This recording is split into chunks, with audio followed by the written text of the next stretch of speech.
Underworld don Dawood Ibrahim की बात बहुत होती है। कहा जाता है कि भाई आज की तारीख में वो कहाँ है, दाऊद कैसा दिखता है, दाऊद की गर्लफ्रेंड कौन है, दाऊद कहाँ रहता है, कहाँ छुपा हुआ है। पिछले 300 साल हो चुके हैं भारत के पास, अब तक देखी कोई ऐसी तस्वीर निकल कर नहीं आती है। जब भी आप दाऊद की बात करते हैं, गूगल पर सर्च करते हैं, एक ही तस्वीर निकल कर आती है, 1994-95 की वो तस्वीर है। उसी के साथ लगातार काम चल रहा है। लोग कहते हैं साहब अब दाऊद ऐसा दिखता भी नहीं है, प्लास्टिक सर्जरी करा ली है। तमाम बातें दाऊद इब्राहिम के बारे में कही गई हैं। उन पर ही बात करने के लिए हमारे जो सीनियर जर्नलिस्ट हैं आनंद तिवारी हमारे साथ हैं। सर, पहले भी हमने 2 सीरीज़ की जो इसकी, वहाँ पर हमने 2 अलग अलग गैंगस्टरों पर बात की, लेकिन दाऊद पर बात नहीं हो उसके बिना देखिए बात यहाँ पर इनकम्प्लीट रहती है। क्योंकि गूगल पर मैं देख रहा था सबसे ज़्यादा सर्च इन्हीं के बारे में किया जाता है, क्योंकि ना फोटो अवेलेबल है, ना डेटा अवेलेबल है। कहाँ रहते हैं, पाकिस्तान में रहते हैं, अरब कंट्रीज़ में कहीं रहते हैं, कुछ अता पता नहीं है। कोई लेटेस्ट जानकारी आपके पास है, आपने जब ट्रैक किया हो दाऊद के बारे में, लेटेस्ट अगर कुछ पूछूं तो? देखिए, बिल्कुल उत्कर्ष भाई, हमने 2 पॉडकास्ट पहले किए थे और दोनों गैंगस्टर पे थे। ये हमारा पहला पॉडकास्ट है जो दाऊद इब्राहिम पे है। बिल्कुल। हमने आपने देखा होगा कि हिंदुस्तान में, चाहे हिंदुस्तान की मीडिया देख लीजिए या हिंदुस्तान का बॉलीवुड देख लीजिए या किताबें देख लीजिए, अगर सुपर विलन कोई इंडिया का है तो वो दाऊद इब्राहिम को ही बताया जाता है, फिल्मों में, किस्से कहानियों में, किताबों में। लेकिन अगर आप दाऊद इब्राहिम की असल ज़िंदगी की बात करें तो न्यूज़ 18 इंडिया शायद पहला ऐसा चैनल था इसने कुछ वक्त पहले दाऊद इब्राहिम की एक नई तस्वीर दिखाई थी और खुफिया विभाग के हाथ वो तस्वीर लगी थी। उसमें बिल्कुल दाऊद इब्राहिम का अरबी लुक जो है वो न्यूज़ 18 इंडिया ने दिखाया था कि दाऊद इब्राहिम अब जो करीबन 70 साल का हो चुका है वो अब कैसा लगता है। और अगर मैं आपको उसकी तस्वीर की थोड़ी सी कहानी बताऊं तो 80-85 के दशक की अमिताभ बच्चन की एक फिल्म थी जिसमें उसका डबल रोल था। उसके एक विलन से हूबहू दाऊद इब्राहिम की शक्ल अब मिलती है। दाऊद इब्राहिम, दुनिया जानती है कि Clifton road white house Karachi में रहता है और आईएसआई का सपोर्ट उसके ऊपर है। लेकिन जब से तालिबान और पाकिस्तान के बीच जंग शुरू हुई तब से दाऊद इब्राहिम बहुत डरा हुआ है। और हमने अपने इस शो में भी इस बात का जिक्र किया था, बिल्कुल दस्तावेज और सबूतों के साथ। और उस पर छोटा शकील काफ़ी भन्ना भी गया था, हमसे गुस्सा भी हुआ था। हमने बताया था कि दाऊद इब्राहिम अब घर के अंदर छुपे रहते हैं, बाहर नहीं निकलता है और ड्रोन से दाऊद को डर है कि ड्रोन से दाऊद के ऊपर हमला हो सकता है। तो दाऊद अभी फिट है, करीबन 70 साल की उम्र में फिट है, लेकिन अब उसका लुक जो है वो पूरी तरह से बदल गया। जो आप जिस फोटोग्राफ्स की बात कर रहे हैं जो एक भारत पाकिस्तान के मैच की ब्लैक थी, सूट, चश्मा लगाए हुए, वो दाऊद अब नहीं ऐसा है। दाऊद नहीं लगता है। दाऊद इब्राहिम की शक्ल 70 साल की उम्र में बदल गई, लेकिन वो पहले से ज़्यादा फिट है। और अरबी लुक जो है वो दाऊद इब्राहिम का अब जो लेटेस्ट तस्वीर सुरक्षा एजेंसी के पास है उसमें दाऊद रहता अरबी लुक में पाकिस्तान में ही है? बिल्कुल पाकिस्तान में रहता है, कराची में। कराची में। ठीक है, ये आप कह रहे हैं वहाँ पर, कहीं और किसी कंट्रीज में ये नहीं है? बात पाकिस्तान हम ने शरण दे इसलिए भी रखी कह रहे है। हैं उत्कर्ष भाई क्योंकि न्यूज़ 18 इंडिया को करीबन 7-8 बार छोटा शकील, जो डी कंपनी का सबसे खास है, दाऊद इब्राहिम का सबसे पुराना करीबी है, उसने न्यूज़ 18 इंडिया के इंटरव्यू में, छोटा शकील ने खुद हमारे इंटरव्यू में इस बात को माना था कि दाऊद इब्राहिम पूरे फुल फ्रेप सुरक्षा घेरे में रहते हैं और उनके ऊपर बहुत सारे पुलिसकर्मी जो हैं, एजेंसी के लोग हैं जो वो उनकी सुरक्षा करते हैं। लेकिन हमने जब बार बार पूछा कि वो पाकिस्तान में रहते हैं तो उस पर नहीं दिया छोटा जवाब शकील आया। का कोई जवाब नहीं था। जाहिर सी बात है, छोटा पूरी- शकील की आपने बात की, कई सारे पुराने दोस्त यार भी थे दाऊद इब्राहिम के 90s में, जो हम देखते थे। आज की तारीख में किसी से टच में कोई दाऊद इब्राहिम के बारे में देखिए, जानता बिल्कुल पहचानता है? एक फ़हीम मचमच दाऊद इब्राहिम का बहुत करीबी था, डी कंपनी गैंग का, जो कोविड में जिसकी डेथ हो गई थी। ओके। हमने अपने उस शो में इस बात का भी जिक्र किया था कि फ़हीम मचमच से दाऊद इब्राहिम की बहुत नज़दीकी थी और दाऊद इब्राहिम के बहुत सारे राज जो हैं वो फ़हीम मचमच को पता थे। लेकिन जब फ़हीम मचमच की मौत हुई तो उससे दाऊद इब्राहिम को एक बहुत बड़ा झटका लगा था।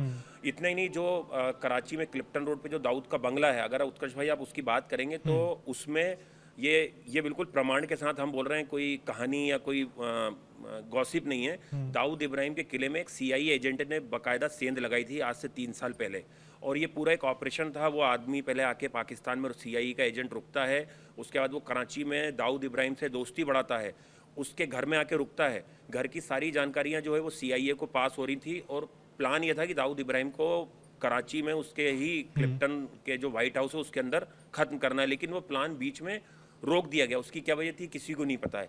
ये सुरक्षा एजेंसियां, खुफिया एजेंसी के बाद इसके पूरे प्रमाण हैं कि सीआईए एजेंट ने दाऊद इब्राहिम के घर में सेंध लगाई थी। दाऊद के घर के अंदर बहुत सारे टनल्स हैं, करीब 6 से 7 टनल्स हैं। दाऊद को काले कलर की गाड़ियां बहुत पसंद है, आईएसआई ने जो गाड़ियां उसे मुहैया कराई हैं। मतलब दाऊद का जो घर है वो अंदर से किले की तरह है। आप बेसमेंट से दूसरे बेसमेंट से तीसरे बेसमेंट, चौथे, पाँचवें, छठवें बेसमेंट में जा सकते हैं। और दाऊद अंदर ही, दाऊद की एक पूरा घर, पूरी दुनिया है। उसके लिए मेडिकल सुविधाएं अंदर मिलती हैं। उसने अपना अंदर रिसोर्ट बना रखा है, अंदर अपना बार है, अंदर उसकी सारी सुख सुविधाएं जो सर, है। आपकी बातों से मुझे एबटाबाद का वो किला याद आ रहा है जहाँ पर ओसामा बिन लादेन रहा करता था। एक ऑपरेशन करता है अमेरिका, ओसामा बिन लादेन को वहीं खत्म कर दिया जाता है। क्यों इंडिया वो ऑपरेशन नहीं कर पा रहा है? इलेक्शन में हमने कई बार देखे इस तरह की बातें निकलकर सामने आई, दाऊद को इंडिया ले आएंगे, जिंदा ले आएंगे, लेकिन क्यों ऑपरेशन नहीं हो पा रहा? अगर हम इतने कंफर्म है वो वहीं रहता है। देखिए, बिल्कुल ऐसा नहीं है कि भारत की एजेंसियां दाऊद को नहीं पकड़ सकती हैं, पकड़ने की कोशिश नहीं की। कई ऐसे ऑपरेशन हुए हैं जब दाऊद बाल बाल बच गया है, चाहे उसकी किस्मत अच्छी थी या एजेंसियों की थोड़ी सी कहीं ना कहीं एजेंसियां वो चीज़ पकड़ नहीं पाई। ऐसे बहुत सारे मौके आए थे, चाहे आप देखेंगे जब दाऊद की बेटी की शादी थी, एक वो किस्सा दुनिया को पता है, गूगल पे हर जगह है कि वहाँ दाऊद कैसे निकल गया उस होटल से, और वहाँ पे भी दाऊद को पकड़ने का प्लान था। लेकिन मैं आपको एक दाऊद के बारे में नई जानकारी और बताता हूँ। दाऊद पाकिस्तान से बाहर नहीं जाता है, लेकिन करीबन 3-4 साल पहले दाऊद साउथ अफ्रीका गया था और इसके भी प्रमाण सुरक्षा एजेंसियों के पास थे। दाऊद के पास एक से ज़्यादा पासपोर्ट है और वहाँ पे वो अपने बिजनेस के सिलसिले में गया था, क्योंकि दाऊद का मिडिल ईस्ट और पनामा में काफ़ी ज़्यादा जो कारोबार है वो अब फैल चुका है, जिसमें ड्रग्स का काफ़ी कारोबार है। वाइट कॉलर्स के साथ डी कंपनी की बहुत मीटिंग होती है। तो ये दाऊद का बहुत साल बाद एक ऐसा दौरा था जो दाऊद पाकिस्तान से बाहर निकला है, क्योंकि दाऊद पहले पाकिस्तान से बाहर जाता था, लेकिन जब से उसे ग्लोबल टेररिस्ट का दर्जा दिया गया है, उसको एक उस पर छाप लगी है, उसे घोषित किया गया कि वो ग्लोबल टेररिस्ट है, तब से दाऊद इब्राहिम को पता है कि सब तमाम एजेंसियां देश भर की उसके पीछे लगी हुई हैं। लेकिन ये प्रमाण एजेंसियों के पास है कि दाऊद इब्राहिम साउथ अफ्रीका गया था और कुछ दिनों का उसका वो टूर था, जब वो अपनी जो बिजनेस मीटिंग है वो करने के लिए दाऊद इब्राहिम साउथ अफ्रीका गया था। डी कंपनी अभी भी दाऊद ही चलाता है, या आप कह रहे हैं कि आप किसी और को उसने दे रखी है जो कंपनी ऑपरेट करता हो? देखिए, बिल्कुल डी कंपनी दाऊद इब्राहिम चलाता है, ये कहना अब गलत होगा। डी कंपनी अब छोटा शकील चलाता है। Okay. देखिए, छोटा शकील के पास डी बीच कंपनी, में अनबन की खबरें भी आई थी इन दोनों में। देखिए वो बिल्कुल नहीं थी, लेकिन उसको छोटा शकील ने हमारे बहुत सारे इंटरव्यूज में झुठला दिया था कि बोले मेरी और दाऊद भाई के बीच में कोई दुश्मनी नहीं है। और देखिए, डी कंपनी का सबसे वफादार है छोटा शकील। लेकिन अगर आप बोलेंगे डी कंपनी का जो एक 80 के वक्त में जो रुतबा था, दबदबा था मुंबई में या महाराष्ट्र में या पूरे देश में, वो धीरे धीरे दबदबा खत्म हो गया है। और डी कंपनी, अब आपने देखा होगा हाल फिलहाल में उन्होंने कुछ ऑपरेशंस किए थे, जिसको दिल्ली पुलिस की स्पेशल सेल ने उनके बंदों को पकड़ा, कुछ धार्मिक नेताओं को या कुछ बड़े सेलिब्रिटीज को मारने की टारगेट किलिंग के भी जो थे, उसमें भी उनके शूटर्स पकड़े गए। तो अभी एक तरीके से आप देखेंगे दाऊद इब्राहिम अब कॉर्पोरेट वर्ल्ड में चला गया, उसकी दुनिया दूसरी हो गई। मतलब जुर्म की दुनिया से अब वो लोग वाइट कॉलर क्राइम कर रहे हैं, और उनका मिडिल ईस्ट और जैसे पनामा में आपको बता रहा हूँ, उन्होंने अपना खरबों रुपए का कारोबार फैला रखा टारगेट है। इंडिया नहीं है उनका, आप कह रहे हैं? आप नहीं, जो मुंबई होती थी, फिल्म इंडस्ट्री होती थी, बॉलीवुड होता था। इंडिया तो बिल्कुल पाकिस्तान का टारगेट है, और सबको पता है कि पाकिस्तान ISI की शह जो है वो दाऊद इब्राहिम को मिली हुई है। नहीं, बॉलीवुड फ्री हो गया डॉन से, कह सकते हैं, लेकिन अंदर खाने में कुछ ना कुछ अभी भी डी कंपनी का है, धमक है, छोटा शकील की धमक है। बहुत सारी ऐसी फिल्में या वेब सीरीज बनती है जहाँ पर कि शायद पहले परमिशन मांगी जाती है और उसके बाद ही जो है वो फिल्में अच्छा आज भी आप कह रहे हैं? अप्रूव्ड होती हैं। हाँ बिल्कुल। मैं एक फिल्म का आपको नाम बताता हूँ। एक फिल्म आई थी कॉफी विद डी, उसके जो प्रोड्यूसर थे उनको धमकी दी थी छोटा शकील ने, क्योंकि उसमें दाऊद इब्राहिम को कॉमेडी की तरह, जोक की तरह उसमें दाऊद इब्राहिम की इमेज दिखाई गई है, और बाद में धमकी दी गई थी उनको। फिर केस रजिस्टर्ड हुआ, उनको सुरक्षा मिली जो उसके फिल्म मेकर थे। तो उसमें भी हमने छोटा शकील का इंटरव्यू किया, तो उसने कहा था कि दाऊद इब्राहिम पे फिल्में बनाए तो थोड़ा उसकी इमेज का ध्यान रख के बनाए। तो बिल्कुल बॉलीवुड में डी कंपनी की धमक अभी भी है, इसको नकारा नहीं जा सकता है। बट वो कम कैसी होती चली गई? 90s में हम सबने देखा कि इतनी खबरें आती थी कि रूल करते हैं, मानो ऐसा लगता था परिंदा पे पर मारेगा अगर डॉन वो बात कहेगा। कैसे बॉलीवुड उससे फ्री हो गया? बॉलीवुड की बात देखिए, करें तो उसकी सबसे बड़ी वजह है कि एजेंसियां बहुत मुस्तैद हो गई हैं। डी कंपनी के जितने गुर्गे थे, नहीं तो डी कंपनी कमजोर भी हो गई है। बिल्कुल कमजोर हो गई। डी कंपनी जितने गुर्गे थे वो लगभग सब जेल के अंदर है, चाहे आर्थर रोड जेल की बात कर लें या जो महाराष्ट्र की दूसरी जेल में बंद हैं। और अगर आप देखें उत्कर्ष भाई, हाल फिलहाल के कुछ सालों में हमने तो नहीं देखा कि कोई डी कंपनी के कोई बड़े एसेट जो हैं वो इंडिया में पकड़े गए। छोटे मोटे एजेंट या गुर्गे जो हैं वो कुछ क्राइम में पकड़े जा रहे हैं, लेकिन कोई उनकी बड़ी कोई टेरर प्लानिंग भी ऐसा नहीं है जो सामने आई है। और किसी को कॉन्ट्रैक्ट किलिंग इंडिया में दाऊद इब्राहिम या छोटा शकील ने कराई, ऐसा भी बहुत सालों से देखने को नहीं मिला है। तो ये एजेंसी की मुस्तैदी ही कहेंगे, चाहे वो महाराष्ट्र ATS की बात करें, NIA की बात करें, क्योंकि NIA ने आप देखेंगे बीते सालों में ताबड़तोड़ महाराष्ट्र में रेड करी, जिसमें दाऊद के कई रिश्तेदार जो हैं, उसके साला, उसके कई छोटा शकील के रिश्तेदार जो हैं, उनके ऊपर रेड की गई थी। जो वहाँ की एक काफ़ी बड़ी रिलीजियस प्लेस है महाराष्ट्र का मुंबई का हाजी अली, उसके प्रमुख जो हैं उन तक के ऊपर NIA ने रेड की थी। तो ये शिकंजा तो जरूर जाहिर सी बात है कि डी कंपनी पे कसा है पिछले सालों में। आप चलिए, आप कह रहे हैं कि चलिए बॉलीवुड फिर भी डी कंपनी से फ्री हो गया, पूरी तरीके से नहीं, 90% हो गया, लेकिन एक नया नाम एंटर करता है। जब हम बॉलीवुड की आज बात करते हैं, लॉरेंस बिश्नोई, टारगेट साफ रखते हैं सलमान खान की, सलमान खान मेरा टारगेट है, इनको मुझे उड़ाना है, या तो आकर माफी मांगे नहीं तो इनको उड़ा दूंगा। बॉलीवुड इंडस्ट्री पर धमक क्या अब लॉरेंस बिश्नोई की हो गई है? डॉन का राज जैसे ही कम हुआ। देखिए, जैसे ही जो बाबा सिद्दीकी को दशहरे के दिन उनकी हत्या की गई पिछले साल, आपने देखा होगा उसमें लॉरेंस बिश्नोई गैंग का नाम सामने आया था। अनमोल बिश्नोई ने वो पूरी कंटेंट किलिंग कराई थी, उसमें बहुत सारे लोग पकड़े गए। अभी सुभन लोनकर और एक जीशान अख्तर, ये दो लोग जो है वो अभी फरार हैं। वो बताते हैं कि दोनों भारत से बाहर हैं। जीशान अख्तर के बारे में तो ये बताते हैं कि वो पाकिस्तान की शरण में चले गया और आईएसआई ने उसे प्रोटेक्ट कर लिया है, जिसने सारे वेपन्स दिए थे बाबा सिद्दीकी को मारने के। तो बिल्कुल अभी ये भारत में एक नई जंग छिड़ी थी कि क्या भारत का नया दाऊद इब्राहिम लॉरेंस बिश्नोई है, और क्या वो अब जैसे दाऊद इब्राहिम मुस्लिम समुदाय से आते हैं तो क्या हिंदू डॉन है लॉरेंस बिश्नोई। ये जंग और ये बात ज़रूर छिड़ी थी। तो ये ज़रूर है कि मुंबई महाराष्ट्र पे डी कंपनी के बाद अब ये जो एल कंपनी है वो कब्जा करने की कोशिश करी थी, लेकिन उसमें उत्कर्ष भाई आप देखेंगे बीच में अभी लॉरेंस बिश्नोई भी 2-3 खेमों में बट गया है। जो गैंग है, गोल्डी बरार, रोहित गोदारा एक साथ हो गए हैं, जो दोनों करीब तीनों दोस्त हुआ करते थे आपस के, और यूनिवर्सिटीज़ के पंजाब के, और उसके बाद उनकी दुश्मनी हो गई है। दुश्मनी की क्या वजह है तो वही लोग जानते हैं, लेकिन एजेंसी का कहना है कि बहुत सारी ऐसी वजह हैं जिसके चलते वो लोग अलग हो गए हैं। और अब कई सारी सोशल मीडिया जो पोस्ट आ रही हैं, जो वारदातें हो रही हैं, चाहे कनाडा में, अमेरिका में, पुर्तगाल में या भारत में, उसमें बाकायदा दोनों एक दूसरे के को लेके जो है वो उसमें कमेंट्स कर रहे हैं कि भाई हमारा इनसे कोई लेना देना नहीं है। और लॉरेंस बिश्नोई, अनमोल बिश्नोई से गोल्डी बरार और रोहित गोदारा ने किराना कर लिया। गैंग वॉर लोडिंग है फिर आगे चल के, वही बिल्कुल है ये बिल्कुल है। अब तो जानी दुश्मन हो गए हैं। लॉरेंस बिश्नोई और अनमोल बिश्नोई एक तरफ हैं, उनके साथ बाकी कोई उनके अलायंस गैंग है। और अगर आप रोहित गोदारा की बात करें तो रोहित गोदारा और गोल्डी बरार ये एक साथ हो गए हैं और दोनों विदेश में हैं। गोल्डी और लॉरेंस तो बड़े अच्छे दोस्त हुआ करते थे ना, गोल्डी हमेशा इन्फॉर्म करते थे कि ये चीज कर दी है, क्या हो गया ऐसा? लेकिन देखिए बिल्कुल गोल्डी बरार को एनआईए ने भी चार्जशीट किया है, तो कहीं ना कहीं अंदर कुछ अहम की लड़ाई होगी या इनके गैंग में कुछ फूट होगी, जिसको लेके इनके बीच में अब जो है वो पूरी तरह से ये गैंग अलग अलग हो गए। और अभी हाल में 2025 में कई सारी वारदातों में जो सोशल मीडिया पोस्ट आई, उसमें गोल्डी बरार ने एक ऑडियो इंटरव्यू भी अपना अभी सोशल मीडिया पर डाला, जिसमें कहा था कि मेरा अनमोल बिश्नोई और लॉरेंस बिश्नोई से अब कोई लेना देना नहीं है, हम और रोहित गोदारा अब अलग हो चुके हैं इस गैंग से। तो मतलब आप कह रहे हैं एक गैंग और यहाँ बिल्ड होता हुआ दिख रहा है फिर, जो भी हम कह रहे हैं मोनोपोली चल रही है कि लॉरेंस बिश्नोई अकेले रूल कर रहे हैं, बॉलीवुड पर अटैक कर रहे हैं। चलिए अब गोल्डी बरार खड़े हो गए वहाँ पर। बिल्कुल हो गए। देखिए, और सनातन की जंग में आ गए हैं, सनातन की होड़ में। अब देखिए सारे गैंगस्टर जो है अपने आप को सनातनी बता रहे हैं। अभी जो दिशा पाटनी है, जो फिल्म एक्ट्रेस है, उनके घर पे जो बरेली में जो फायरिंग हुई वो रोहित गोदारा गैंग ने कराई। उसमें अभी मारे भी गए हैं जो उनके शूटर्स थे जिन्होंने फायरिंग करी थी।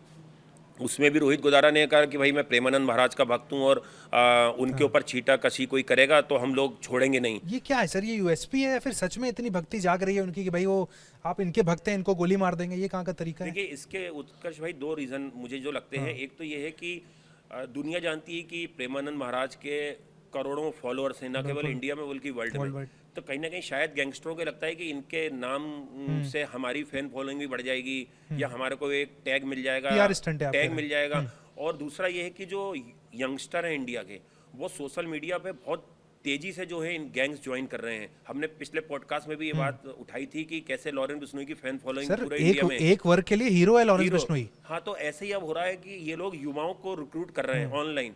तो उनको लग रहा है कि शायद इसी रिलीजियस वे में लोग हमसे जुड़ने लगेंगे, गैंग के लिए काम करने लगेंगे, और ये हो भी रहा है। बहुत सारे ऐसे नए नए लड़के जो हैं जो अभी गिरफ्तार हो रहे हैं, जिनको पैसे के लिए नहीं, बस नेम के लिए कि भाई मुझे लॉरेंस का या गोल्डी का गैंग ज्वाइन करना है, इसलिए मुझे। लास्ट टाइम जो पॉडकास्ट हुआ था वहाँ पर आपने कहा था बड़े कॉर्पोरेट सेटअप की तरह से काम करता है लॉरेंस बिश्नोई गैंग।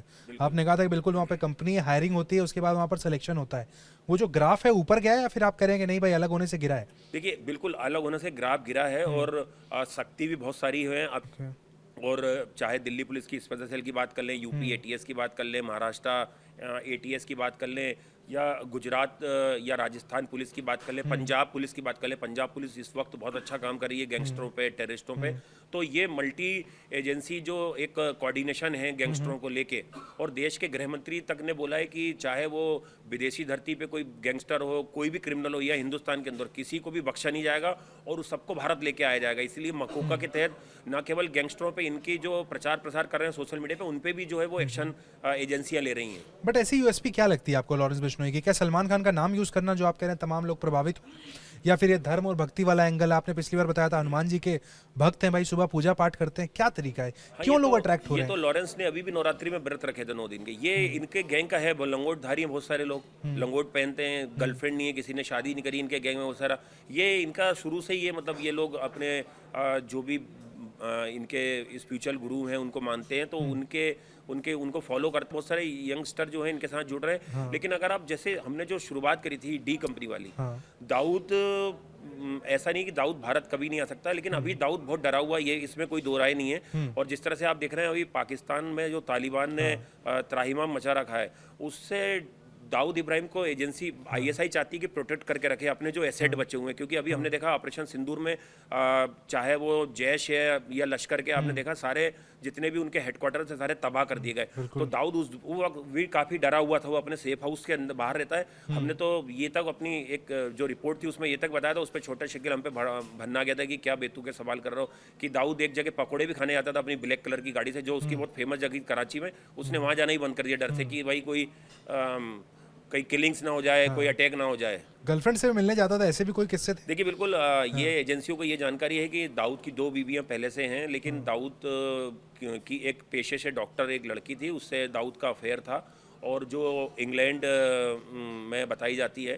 और एजेंसी के पास ना केवल जानकारी थी बल्कि उस डॉक्टर का फोटो तक एजेंसीज के पास है, जो हमें जानकारी मिली है। तो ये दाऊद की एक नई लव स्टोरी के बारे में भी एजेंसी को पता चला था, और जिस तरह से जो दाऊद का पहले से जो एक लाइफ स्टाइल है उसकी भी बहुत सारी जानकारियाँ एजेंसीज के पास हैं, कि उसको क्या पसंद है, क्या चीज़ें नहीं पसंद है। और घर के अंदर से मैंने आपको बताया कि पूरा बेसमेंट दाऊद इब्राहिम का एक पूरा बना हुआ है कि सेफ हाउस के तौर पर। तो अभी दाऊद कराची में है, क्लिफ्टन रोड पे व्हाइट हाउस में है, ये जग जाहिर है। बट लेकिन इंटरनेशनली अगर बात करें सर, क्या दिक्कत आती है? अगर हमें घर का एड्रेस भी पता है, हम किसी को क्यों नहीं पकड़ सकते? देखिए पाकिस्तान में जाकर कोई ऑपरेशन करना थोड़ा मुश्किल है एजेंसीज के लिए। हालांकि हमने देखा कि पहलगाम हमले के बाद ऑपरेशन सिंदूर किस तरह से किया गया, पहले सर्जिकल स्ट्राइक भी की गई और वहाँ पे न्यूट्रलाइज किए गए पाकिस्तान के तभी मैं कह रहा हूँ कि दाऊद को भी पकड़ सकते हैं, अगर आप इतना कंफर्म है कि वही घर है तो। बिल्कुल पकड़ सकते हैं। और क्या भरोसा कि कुछ हमारी एजेंसियां, खुफिया एजेंसियां कुछ ऑपरेशन कर रही हूँ जिसकी भनक हमें ना हो, कुछ वक्त के बाद हमें कोई अच्छी खबर भी सुनने को मिले। लेकिन मैं आपको इसमें 2-4 चीज़ें और बताता हूँ। जैसे दाऊद के हमने अभी बंगले के बारे में आपको बताया, दाऊद का बहुत सारा इलेक्ट्रॉनिक का बिजनेस भी है जो उसने मिडिल ईस्ट में अपना फैला रखा है, और जिसको लेके लगातार जो छोटा शकील है वो दाऊद के सारे ऑपरेशंस के काम देखता है। दाऊद का जो एक बेटा है वो पूरी तरह से रिलीजियस हो गया, उसने डी कंपनी छोड़ दी है। हाँ, वो पूरी तरह से अपने इस्लाम की में चले गया है। और उसने बिल्कुल, ये भी बीच में खबर आई थी कि उसने बिल्कुल अपने पिता की राह छोड़ दी है। ठीक है, मतलब कोई सपोर्ट नहीं है उनका वहाँ पर? कोई नहीं, वो बिल्कुल बताते हैं कि बिल्कुल इस्लाम की तरफ चला गया, पूरा स्पिरिचुअल एकदम। नहीं, फिर तो आप कह रहे हैं कि छोटा शकील ही आज की तारीख में डॉन के पास इकलौता ऐसा शख्स जिस पे वो भरोसा कर सकते हैं। देखिए बिल्कुल छोटा शकील है, छोटा शकील ही डी कंपनी पूरा संभाल रहा है इस समय। और दाऊद का अगर उत्तराधिकारी भी कोई होगा तो मुझे लगता है वो छोटा शकील होगा। पाकिस्तान आर्मी के जो कॉरपोरेशन के बड़े टेंडर, ये भी मैं आपको जानकारी दे दूं, जो हमने हमारी स्टोरी चलाई थी टीवी पे, उसके बहुत सारे जो प्रोजेक्ट थे वो भी डी कंपनी को मिलते हैं दाऊद इब्राहिम के कहने पर। तो पूरा एक तरीके से आप बोल सकते हैं कि जो पूरे परसेंटेज हैं डी कंपनी और आईएसआई के जो बिजनेस डील होती हैं उसमें भी दोनों मिलके काम करते हैं। नहीं, आपने उसके पहले पॉपुलैरिटी की बात की थी, एक ज़माने में डी कंपनी और दाऊद की भी बड़ी पॉपुलैरिटी हुआ करती थी।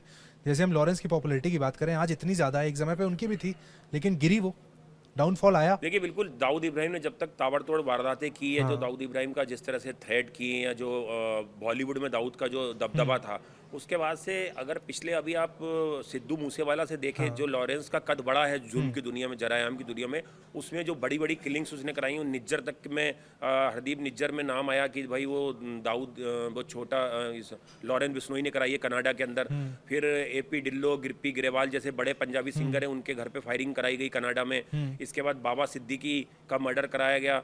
उसके बाद सलमान खान के घर के ऊपर 4-5 बार फायरिंग कराई गई। इससे एक पूरा इंडिया नहीं केवल वर्ल्ड में जो है वो लॉरेंस बिश्नोई का नाम फैला।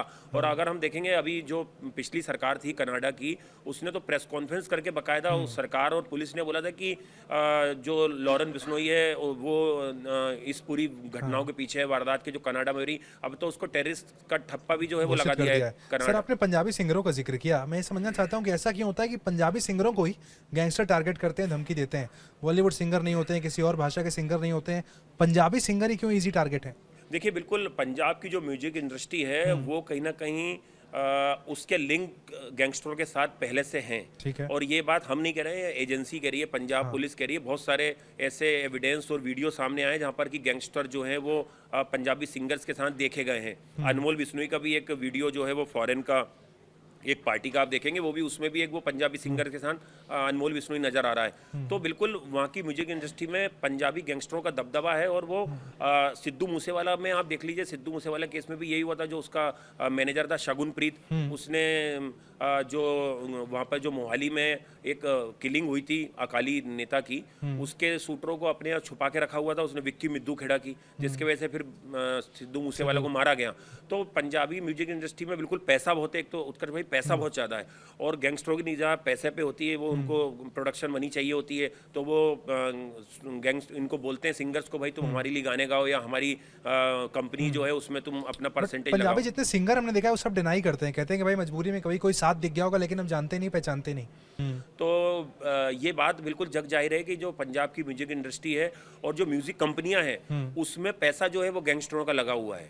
ये नेक्सस बहुत सालों से काम कर रहा है पंजाब में, और यही वजह है कि पंजाब के जो सिंगर्स हैं उनकी मजबूरी रहती है कि वो गैंगस्टरों के कहने पे या तो गाने गाएं, या जो उनकी कमाई हो रही है, जो उनके कॉन्सर्ट हो रहे हैं, बड़े बड़े प्रोग्राम होते हैं, लाइव शोज होते हैं, उसका जो वो परसेंटेज है वो गैंगस्टरों आप ये कह रहे हैं 90s में जो हमने मुंबई और बॉलीवुड का हाल था वही आज पंजाब में है? बिल्कुल वो पंजाब का वही वहाँ डॉन थे, यहाँ लॉरेंस है। वहाँ यहाँ पे यहाँ पे लॉरेंस हैं, गोल्डी बरार हैं, रोहित गोदारा है, इनका गैंग है। अब कोई मतलब तरीका नहीं है इनसे बच के निकलने का आज की तारीख में? अब तो नहीं, अब तो देखिए खुलेआम थ्रेट कर रहे हैं। कितनी फायरिंग हुई है, पुर्तगाल में लगातार फायरिंग कर रहे हैं, कनाडा में अभी आप देखिए जो कॉमेडियन है इंडिया के सबसे बड़े कपिल शर्मा, उनके कैफे पे फायरिंग हुई है। बताइए, बाकायदा पोस्ट आई। हालांकि उसमें दो कहानियां थी, एक तो बता रहे हैं कि पैसे मांगे जा रहे थे, दूसरा था कि उन्होंने अपने शो में सिखों को लेके कोई कमेंट्स कर दिया था उनके साथ जो गेस्ट थे, तो इस वजह से वो टारगेट पे थे। तो ठीक है भाई, चलिए आपने यहाँ पर लॉरेंस की भी बात की, आपने यहाँ पर डॉन की भी बात की, दाऊद इब्राहिम की भी बात की। आज की तारीख में देखिए हम सब चाहते हैं भाई कि यहाँ पर दाऊद भारत लाया जाए, दाऊद पकड़ा जाए। वो ऑपरेशन कब होगा, किस दिन होगा, किस तरीके से होगा, इसकी जानकारी देखिए सर कह रहे हैं कि हमें नहीं, हो सकता है कोई खुफिया ऑपरेशन हो रहा हो, डॉन को भारत लाने की प्लानिंग जरूर हो रही होगी। दाऊद का एक नई कॉलर ट्यून भी है जो एजेंसी के पास आई थी, जिसमें था कि शराफत छोड़ दी मैंने। ये कोई गाना था जो दाऊद ने अपने कॉलर ट्यून में लगा रखा था। आप करंट कॉलर ट्यून की बात कर रहे हैं? जो अभी एजेंसी ने उसके फोन इंटरसेप्ट किए थे, उसमें दाऊद की कॉलर ट्यून थी। और ये देखिए बिल्कुल आप जैसा बता रहे हो उत्कर्ष भाई, ये नामुमकिन बिल्कुल नहीं है कि डॉन को पकड़ना नामुमकिन है। वो फिल्मों में हो सकता है, हाँ असल जिंदगी में बहुत बड़े बड़े डॉन जो है वो भारत की एजेंसियों ने पकड़े, और इतनी सक्षम है हमारी एजेंसियां, तो कोई बड़ी बात नहीं कि दाऊद इब्राहिम भी एक ना एक दिन पकड़ा जाए। बिल्कुल भाई, देश तो यही चाहेगा भाई दाऊद इब्राहिम के बारे में वो खबर जल्द सुनने को मिले। काफी लंबा अरसा बीत गया है, तस्वीर तक नहीं देखी है। हिंदुस्तान जरूर चाहेगा भाई, जिसने हिंदुस्तान पर जबरदस्ती राज किया, जुल्म किया, उसका अंत जरूर हो।